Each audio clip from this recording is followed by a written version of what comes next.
Hello everyone, मैं खुशबू और आप देख रहे हैं आपका अपना YouTube channel education tech flow. तो आज की वीडियो में हम बात करने वाले हैं अंडर ग्रेजुएट कोर्स के थर्ड सेमेस्टर के बारे में। जैसे कि आप जानते हैं हमारा CBCS सिस्टम आया था, तो उसमें हमारे सेमेस्टर वाइज एग्ज़ाम हुए थे, फर्स्ट सेमेस्टर और second semester. It means 1 year में 2 सेमेस्टर कंप्लीट हुए थे। अब हमारा सेकंड ईयर स्टार्ट हुआ है, इट मीन्स हमारा थर्ड सेमेस्टर स्टार्ट होगा। बहुत सारे बच्चों को इसमें कंफ्यूजन है कि सेमेस्टर सिस्टम क्या है, फर्स्ट सेकंड थर्ड फोर्थ किस तरह से ये सिस्टम है। तो उसको समझने के लिए आपको सेमेस्टर वाइज CBCS सिस्टम का रूटीन समझना होगा। तो अब सेमेस्टर सिस्टम की तो बात हमने कर ली, अब हम बात करेंगे उसके कोर्सेज के बारे में। जैसे कि आप जानते हैं अभी तक हमारे अंडर ग्रेजुएट कोर्स के एडमिशन स्टार्ट नहीं हुए हैं। ना तो जो बच्चे न्यू हैं, जिन बच्चों को फर्स्ट ईयर में एडमिशन लेना है, ना तो अभी उनके एडमिशन स्टार्ट हुए हैं और ना ही सेकेंड और थर्ड ईयर वालों के। इट मीन्स अभी हमारे एडमिशन स्टार्ट नहीं हुए हैं। तो आने वाले टाइम में मीन्स कुछ दिनों बाद या महीने बाद भी हम कह सकते हैं हमारे एडमिशन स्टार्ट होंगे। बट इससे पहले हमारा जो सिलेबस है, स्टडी मटेरियल है, वो हमें DU सोल की ऑफिशियल वेबसाइट पर दे दिया गया है, जिससे हमें पता चल सके कि हमारे थर्ड सेमेस्टर में या फिर जो बच्चे न्यू हैं उनके किस तरह से कौन कौन से सब्जेक्ट होंगे। तो वो बच्चे चूज कर सकते हैं, अपना समझ सकते हैं कि उनको कौन कौन से सब्जेक्ट अवेलेबल होंगे, उन्हें क्या क्या डिसाइड करना है, कौन सा सब्जेक्ट लेना है, कौन सा नहीं लेना। अब अगर हम बात करें सेकेंड ईयर वाले बच्चों की, तो उनका 2 सेमेस्टर कंप्लीट हो चुके हैं। बट जो थर्ड सेमेस्टर है उसमें बच्चों को बहुत ज़्यादा कन्फ्यूज़न है कि उनके कौन कौन से सब्जेक्ट होने वाले हैं। तो उनकी कन्फ्यूज़न मैं दूर कर दूं कि उन्होंने जो फर्स्ट और सेकंड में डिसिप्लिन सब्जेक्ट पढ़े थे, अब वो पॉलिटिकल हो, हिस्ट्री हो, हिंदी, इंग्लिश या फिर इकोनॉमिक्स, कोई भी सब्जेक्ट होता है डिसिप्लिन, तो उन्होंने 2 सब्जेक्ट पढ़े होंगे डिसिप्लिन में। तो थर्ड सेमेस्टर में भी उनके वही 2 सब्जेक्ट होने वाले हैं। डिसिप्लिन सब्जेक्ट में कोई भी चेंज नहीं आने वाला। अब बचा हम उनका MIL या फिर जो स्किल इन्हेंसमेंट का जो सब्जेक्ट है उसमें चॉइस आ सकती है। जैसे कि इंग्लिश जो है हमारा थर्ड सेमेस्टर में वो इंग्लिश ही रहने वाला है, जो कि ECC का है। बट जो स्किल इन्हेंसमेंट है उसमें उन्हें चॉइस करनी है, वो अपनी मर्जी से अपने सब्जेक्ट चूज कर सकते हैं कि उन्हें कौन सा लेना है।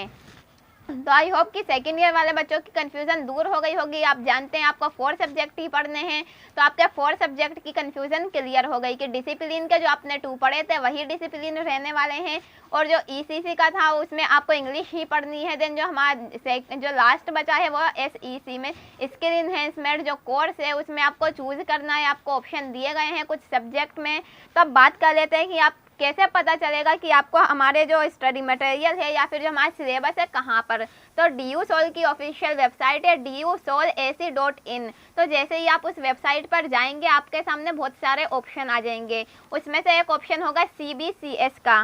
तो जैसे ही आप CBCS पर क्लिक करेंगे देन उसके बाद आपके सामने कुछ और ऑप्शन खुल जाएंगे, जिसमें online classes, CBCS syllable, under graduate, यह सब लिखा होगा। आप स्क्रीन पर भी देख सकते हैं। तो इसमें आपको CBCS सिलेबी अंडर ग्रेजुएट पर क्लिक करना है। अब इस पर क्लिक करने के बाद आपके सामने ऑप्शन आ जाएंगे जहाँ पे लिखा होगा अलग अलग कोर्सेज के नाम, जैसे कि BA program, BCom program, BCom honours, BA honours political science या फिर BA होनर्स इंग्लिश। अब आपने जो भी चूज़ किया था सब्जेक्ट, आप उसी पे जाके क्लिक करेंगे देन आपके सामने आपका जो भी सिलेबस है वो ओपन हो जाएगा। अगर आप BA के बच्चे हैं देन आप BA पर क्लिक करते हैं तो BA प्रोग्राम का आपके सामने सिलेबस आ जाएगा। तो इसी तरह से आप अपने सिलेबस चेक कर सकते हैं। अब सिलेबस की तो आपको पता चल चुका है कि सिलेबस क्या है। उसके बाद अगर हम बात करें स्टडी मटेरियल की, तो स्टडी मटेरियल के बारे में आपको कैसे पता चलेगा। तो जो हमने CBCS पर क्लिक किया था उसी के नीचे कुछ और ऑप्शंस आए थे जिसमें अंडर ग्रेजुएट स्टडी मटेरियल लिखा हुआ था। तो जैसे ही आप उस पर क्लिक करेंगे देन उसके बाद आपके सामने फिर से बहुत सारे ऑप्शन आ जाएंगे। उन ऑप्शंस में लिखा है BA program semester 1, BA program semester 2, BA program semester 3। तो अगर आप BA प्रोग्राम के बच्चे हैं तो आप सेमेस्टर 3 पे क्लिक करेंगे देन उसके बाद BA प्रोग्राम का आपके सामने सारा स्टडी मटेरियल आ जाएगा। अभी हमें कंप्लीट स्टडी मटेरियल प्रोवाइड नहीं किया गया है, कुछ ही स्टडी मटेरियल प्रोवाइड किया गया है। तो आप थोड़ा सा वेट कीजिए, थोड़े दिन बाद आपके सामने सारा स्टडी मटेरियल आ जाएगा। तो आप इजीली अपनी स्टडी कंटिन्यू कर सकते हैं और एडमिशन के लिए बिल्कुल भी परेशान ना हो, क्योंकि कुछ ही टाइम बाद आपके एडमिशन क्राइटेरिया स्टार्ट हो जाएगा, आप एडमिशन फॉर्म फिल कर सकते हैं। सो आई होप कि आज की वीडियो आपके लिए बहुत यूज़फुल रही हो। तो अगर थोड़ी सी भी यूज़फुल रही हो तो लाइक ज़रूर करें, और इसी तरह से नई नई वीडियोस के नोटिफिकेशन के लिए, नई नई इन्फॉर्मेशन के लिए हमारे चैनल को सब्सक्राइब ज़रूर करें। So thank you for watching education tech flow.